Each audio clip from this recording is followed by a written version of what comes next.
All right, so Kathy Hochul has decided that she's going to put 1,000 National Guard troops to check bags in the New York City subway system. Wow. That's wonderful. Crime in the subway is up 45% year on year. 45% increase. Okay, so that's probably not, really great. So she sends in 750 uniformed National Guard soldiers with orders to search bags for weapons and other dangerous stuff. So, isn't that stop and frisk, Stu? I think that is. So you have the National Guard in the subways of New York. I don't know if you know this, but the National Guard comes with big weapons and uniforms. So they're in our subways, and that's going to help on crime by showing a military presence in New York. The first time I ever saw military presence in the United States off of a base was in New York right after 9/11. And there was martial law in the lower part of Manhattan. You didn't go in or out. And there were Humvees, and everybody was in uniform and had a machine gun. It was ugly. It was ugly. And it was so disturbing to see that on the streets of America. I'd never seen it before. I don't know if people are just used to seeing this in New York. I know they wouldn't elsewhere, but we're not used to seeing the military policing in New York. So they are going to be in the subways. And she says that's going to help, with crime in the subways. Okay, well, there's another way to do that. I don't know if she's thought of this. Listen to this story. 4 people were arrested in connection to 3 incidents of human remains being found on Long Island. Okay, this is just outside of New York City. Police made the arrest after performing a search warrant on an apartment in Amityville shared by 3 of the suspects, 40-year-old Amanda Wallace, 44-year-old Stephen Brown, 38-year-old Jeffrey Mackey. Investigations say they found human remains and cutting tools, including a used meat cleaver. A 4th suspect was also identified as 33-year-old Alexis Neves, a homeless woman. Now, the body parts apparently belonged to an unidentified 59-year-old woman and a 53-year-old man. The names of the victims have not been released, but what happened was these guys somehow or another got a hold of these bodies. Ooh, we just found 2 dead bodies. And hacked them all up, and then went around in parks and just left a leg here, a hand here, a head over here. It was like Easter egg for crazy people. Easter hunting. What else are you supposed to do in that situation, though, right? Glenn? I mean, if you're just walking around, you see a body somewhere, you're going to hack it up, you're going to leave it in various parks. Yeah, that's just what you're going to do. All 4. Now, remember, Hochul is putting National Guard, kind of an extreme measure, in the subways. All 4 were charged on Wednesday with first-degree hindering prosecution, tampering with physical evidence, and concealment of a human corpse. They all pleaded not guilty. However, they have not been charged with the killing of the 2 victims, but the investigation is pending and more charges will be forthcoming. So what happened? They were charged and then ordered to not leave Suffolk County. And they're on supervised release now, so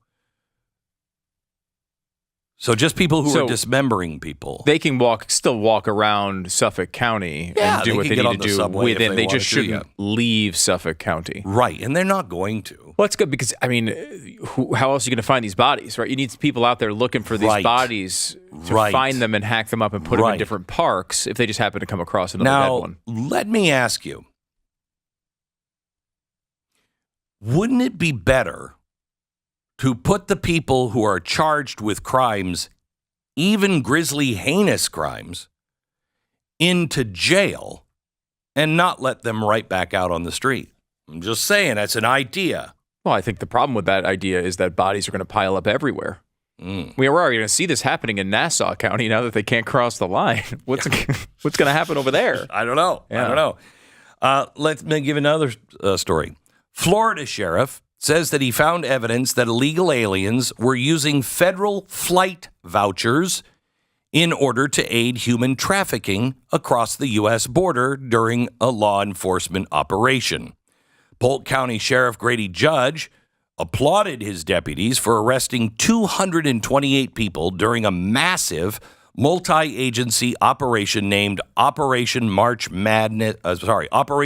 Sadness 2024. Among those arrested in the operation were teachers, coaches, medical professionals, active military service members, and 21 illegal aliens. So at least there weren't those 4 people that were chopping people up in the park. He came out and said, we have a crisis at the border.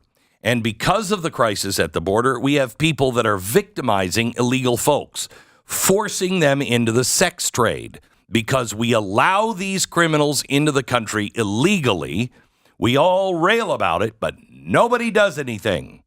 Judge said one suspect had brought 3 female illegal aliens to Florida from New York. They said when they came into the country illegally, the DHS, Department of Homeland Security, gave them a form, an ID, paperwork, and allowed them to fly for free anywhere in America. You know how Southwest Airlines will let your bags fly for free? Federal government will let your illegal immigrants fly for free, said the sheriff. The victim said they were forced to pay back $3,000 to the female human trafficker under the threat of violence. They tell us that they fly into major metro centers for free on the federal government's dime, whether they set up their appointment for and then they set up their appointments for sex all over the country. So we know this is happening. As I told you last hour, we know fentanyl is coming in over the border, and it's all done by China. In fact, China just found this old recipe, and they're making it. Now, it was discovered in the 1950s as a pain relief agent, and doctors saw it because it is like first-time addiction and possible death. When it's made in the lab under the right circumstances, they said there was no medical reason for this to ever be made. And so it went back into the shelf of the pharmaceutical companies back in 1950-something. And just guess who just found it? China. And so now they're making it, and they're making it for all of the lovely people that are coming across from the drug cartels into our country. Isn't that great? Is Biden going to talk about any of this? Any of it? He's going to talk about the border tonight in his State of America, his State of the Union address, and he's going to blame it on the Republicans.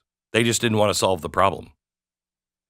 No, what you wanted to solve was something we've debated about for decades now. Do we just make everybody a citizen? No, that's not what we were trying to solve. We're trying to solve the invasion from the southern and now northern border from places like China. But he's not going to talk about that. He has to blame the Republicans because when you talk about drugs and all the people that are dying of fentanyl, there's only one person to blame. The Chinese getting into bed with the drug cartels, intentionally doing an opium war on us. And who's responsible for that happening? Anybody who allows illegals and the drug cartels to rule our border. That's the president. But he can't say anything. Get this. Newly disclosed emails show a Chinese businessman who partnered with Hunter Biden's Burnham firm was primarily motivated by access rather than financial considerations, bolstering the House Oversight Committee's contention that the Biden name was the commodity. Now, this is quite amazing. It was found, Just the News is reporting this, and it was part of the testimony of the Oversight Committee. And Hunter Biden had business meetings with his firm and another firm run by, I think his name is Henry Zhao. And they were looking to merge Burnham, that's his firm, with Harvest, which is the Chinese Communist Party firm. And they were going to get all kinds of access to the markets. Okay, nobody has ever been given this kind of access to Chinese markets before, ever. Not Goldman Sachs, no one. He got it. And nobody was really asking why. How did that happen?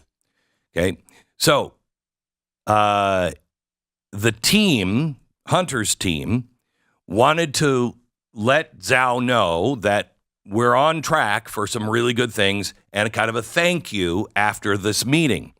Here is the letter.